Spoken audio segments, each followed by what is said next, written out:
All right, going a little deeper with the experience. Here is the Code of Federal Regulations discussing experience requirements. So each applicant for a mechanic certificate or a rating must present either a authenticated document from a certificate aviation maintenance school, which means a what's called a Part 147 school. There's one here called PIMA, and they're certified by the FAA. And you have to go through a FAA school, and you have to have your graduation certificates. So that's one way.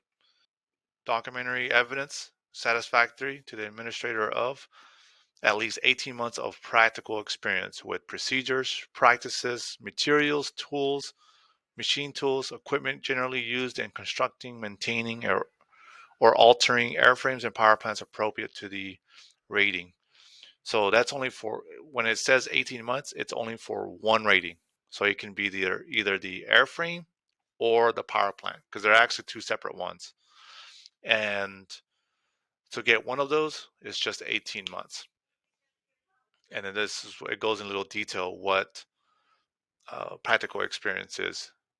So if you're in the military, practical experience, it means the rule of thumb that I received from the FAA is that when you went to your first duty station to go, like you're at active duty and you went to go work on your first aircraft, the first day you went there to show up to work, that's the rule of thumb that they use when you get there.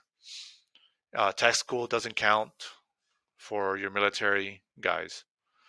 Now, if you're trying to go for both ratings, same thing like I talked about in the last video is 30 months of practical experience concurrently performing the duties appropriate to both the airframe and the power plant ratings.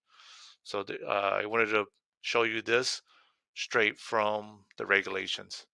And hopefully that kind of gives you an idea of what practical experience means.